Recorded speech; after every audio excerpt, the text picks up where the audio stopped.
Hi dears, welcome to our channel Honey Nuts vlogs.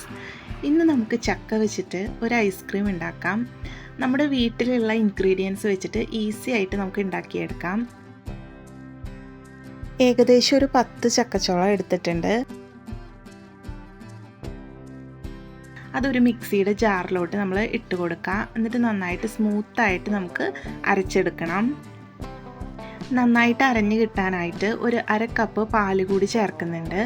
എന്നിട്ട് ഒന്നുകൂടി നമ്മൾ അരച്ചെടുത്ത് ഇപ്പോൾ ഈ ഒരു കൺസിസ്റ്റൻസിയിലായിക്കഴിഞ്ഞാൽ അത്ര മതിയാവും. ഇനി നമുക്കൊരു പാൻ എടുക്കാം. അതിലോട്ട് 2 കപ്പ് പാൽ നമുക്ക് ഒഴിച്ചു കൊടുക്കാം. ഇപ്പോൾ ഫ്ലെയിം നമ്മൾ ഓൺ ചെയ്തിട്ടുണ്ട്. ഇനി നമുക്ക് ഒരു ചെറിയൊരു ബൗൾ എടുത്തിട്ട് അതിലോട്ട് ഒരു 1/4 കപ്പ് പാലൊഴിച്ച് അതിലേക്ക് ഒരു 2 ടേബിൾ സ്പൂൺ ഗോതമ്പ് പൊടി അല്ലെങ്കിൽ കോൺഫ്ലവർ എന്ത് വേണമെങ്കിലും ചേർക്കാം. ഞാൻ ഗോതമ്പ് പൊടിയാണ് ചേർത്തിരിക്കുന്നത്. അത് ചേർത്തിട്ട് നന്നായിട്ടൊന്ന് മിക്സ് ചെയ്തെടുക്കുക. അത് നമുക്ക് ഒന്ന് കുറുകി കിട്ടാൻ വേണ്ടിയിട്ട് നമ്മൾ പാലിൽ ഒഴിക്കാനാണ്. ഇനി നമുക്ക് മിക്സ് ചെയ്ത് വെച്ചിരിക്കുന്ന മിക്സ് പാലിലോട്ട് ഒഴിക്കാം. പാല് അത്യാവശ്യം ചൂടായിട്ടുണ്ട്. ഈ സമയത്ത് നമ്മൾ ഒഴിച്ചു കൊടുത്ത് നന്നായിട്ട് മിക്സ് ചെയ്തെടുക്കുക. ഇനി ചക്കയുടെ മിക്സ് ചേർത്ത് കൊടുക്കാം.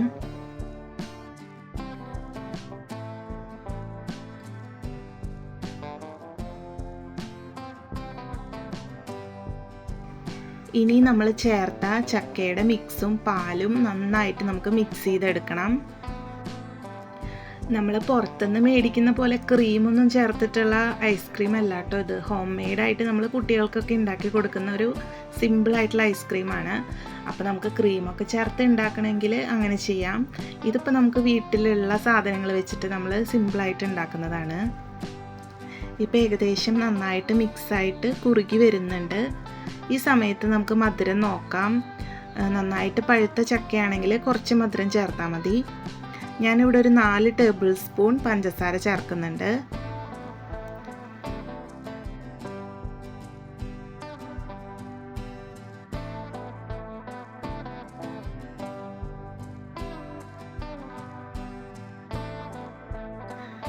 ഇപ്പോൾ പഞ്ചസാര നന്നായിട്ട് മിക്സായി വന്നിട്ടുണ്ട്.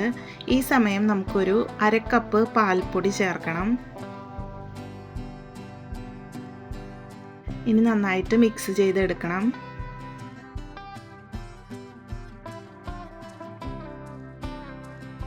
മിക്സ് ചെയ്യുന്ന സമയത്തൊക്കെ ശ്രദ്ധിക്കണം കേട്ടോ. നമ്മൾ ഫ്ലെയിം നന്നായിട്ട് കുറച്ചിട്ടിരിക്കുകയാണ്. ഒരു ടീസ്പൂൺ വാനില എസൻസ് കൂടി ഒഴിച്ചു കൊടുക്കാം. എന്നിട്ട് നന്നായിട്ട് മിക്സ് ചെയ്തെടുക്കുക.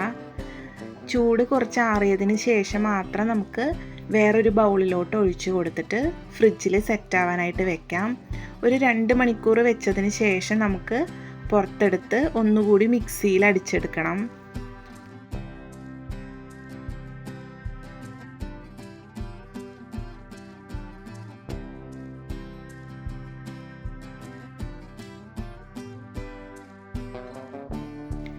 ഇപ്പോൾ 2 മണിക്കൂർ കഴിഞ്ഞിട്ടുണ്ട്. അപ്പോൾ നമുക്ക് തുറന്ന് നോക്കാം.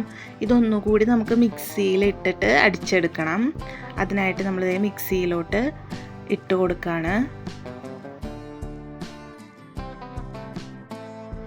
ഇപ്പോൾ ഒരു 2-3 മിനിറ്റ് നമ്മൾ മിക്സിയിൽ അടിച്ചെടുത്ത് നമ്മൾ നേരത്തെ എടുത്ത ആ ബൗളിലോട്ട് തന്നെ ഒഴിച്ച് കൊടുക്കുകയാണ് സെറ്റാക്കാനായിട്ട്. ഒരു 8 മണിക്കൂർ മിനിമം ഫ്രീസറിൽ വെക്കണം കേട്ടോ, എന്നാലേ സെറ്റായി കിട്ടുള്ളൂ.